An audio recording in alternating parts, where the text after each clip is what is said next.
መስቀል አንጠልጥላ ክርስቲያን ሆና ሀብታም የምታሳድድ ሴት፣ ክርስቲያን ሆኖ ሚስቱን የሚበድል የቤተ ክርስቲያን ሰው ሆኖ እንደው አደራችሁ እንደው የበደልካት እንኳን ካለ ይቅር ለእግዚአብሔር በላት።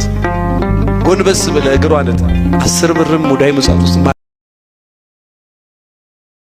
ማስቀመጥ ከፈለጋችሁ መጀመሪያ የበደልከውን ሰው ሄደ ይቅር በል። ከዛ በኋላ ምን በል በባህና ስም ወደደ ሰው በጣም መጠንቀቅ እንዳይጠላ ነው። 24 ሰዓት አካሄድሽን አነጋገር በተለይ ህዝብ የሚያገለግል ሰው ያይሻል ባይዘው በቃ የማያይሽ ሰው የለም። መታረጊውን እያንዳንዱ ነገር ሰው ያያል። መጠንቀቅ ይኖርብሻል። አለበለዚያ ከዛ አንድ ቀን የወረሽ ቀን ሰው ተመልሶ እንደ ትላንትናው ሊያከብርሽ በጣም ነው የሚቸገረው። የሆነ የሰውን ፍቅርና እምነት ማጣት በጣም ከባድ ነው። ለዚህ በተለይ ህዝብ የሚያገለግሉ ሃይማኖት ቦታ ላይ የተለያዩ ቦታ ላይ አንዴ ሰው እምነቱን ካንቺ ላይ ከጣለ ተመልሶ ንስሐ ልትገቢ ትችያለሽ እኮ አንቺ ንስሐ ገብተሽ ፈጽሞ ንጹህ ልትሆን ልክ ነው ማለት እኮ አይደለም። በቃ ጠልቼዋለሁ በቃ ይሄ ሰው ፈቷል ይሄ ሰው ነው እንደዛ ማለት እኮ አይደለም።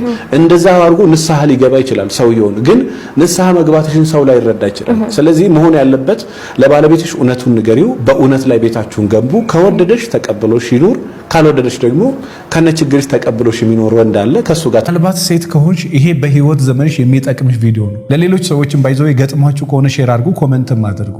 በጣም ብዙ ሴቶች ለሆነ ወንድ ልጅ አዝነው በቃ ወይኔ ሲያሳዝን ችግሩን ነገረኝ፣ በጣም ነው የሚያሳዝነው፣ በሚስቱ ተጎድቷል፣ ልጅ እያሳደገ ነው፣ እንዲህ ነው ተብሎ በዛ ሰው ሰበብ ትዳራቸውን አጥቷል። በቅርብ የገጠመኝን አንድ ነገር ልንገራቸው። ሚስቱ አልፈልግህም ብላ ጥላ ወደ ውጭ ሀገር ሄዳለች። ብቻውን ልጆች እያሳደገ ልጆችም ጥላበት ነው ሄደችው እና እጂ ጎረቤት ያለችዋ ሴት መልካም ሴት፣ ቅን ሴት ናት። ባለቤቷን የምትወድ በጣም ጨዋ ሴት ናት። አልፎ አንዳንድ ጊዜ እንደው ሰራተኛ እስኪያገኝ ድረስ የሆነ ነገር እስኪያገኝ ልጆቹን ትጠይቃለች። የእናትነት ግዴታዋ ነው ባይዘው የ44 ዓመት ሴት ናት። በጣም የምታምር ደስ የምትል ሴት ናት። እና አንዳንድ ጊዜ እንጀራ አንዳንድ ጊዜ እንደዚህ ያደርግ ልጆች እንደዚህ አታስቸግሩ፣ አይዟችሁ ከኛ ልጆች ጋር ተጫውቱ እንደ እናት አስባ እንደ እህት አስባ ታደርጋለች። ምን ብሎ ቢያሰራ ጥሩ ነው? አዎ እኔና እሷ እንዲኮ አድርገናል። ትመጣለች እኮ ብዙ ጊዜ ነው ቤቴ የምትመጣው ብሎ ቁጭ።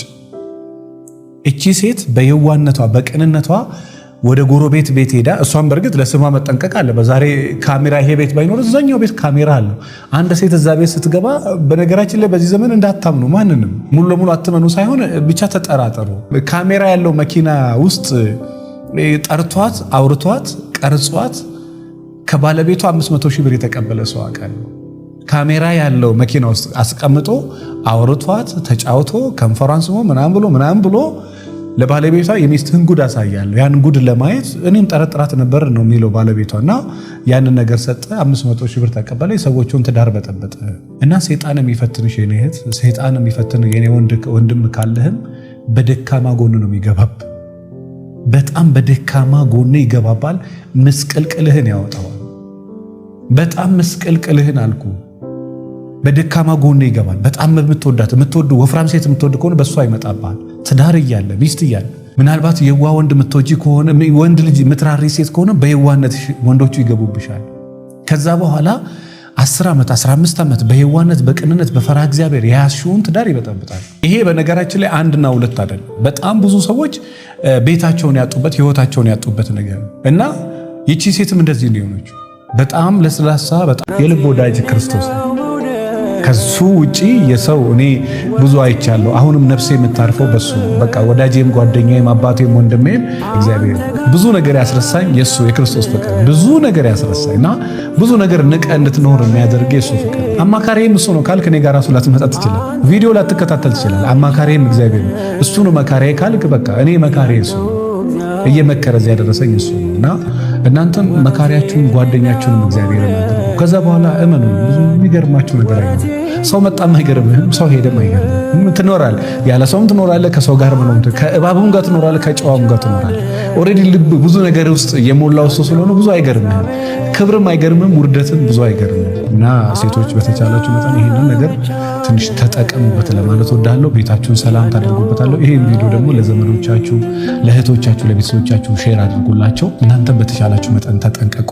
ከሁሉም ሰው ጋር በመጠን ከባለቤትሽ ቤተሰብ ጋር ከጓደኛ ጋር አዳዲስ ወንዶች ስራ ቦታ ከመጡ በመጠን የገዛ ባለቤትሽም ወንድሙ በመጠን ሁሉም ሰው ላጽናናው ላረጋገው በመጠን በኋላ እሷ እኮ ኩራተኛ ነች እሱ ስም ይሻላል፣ እሱ እኮ ኩራተኛ እሱ ስም ይሻላል።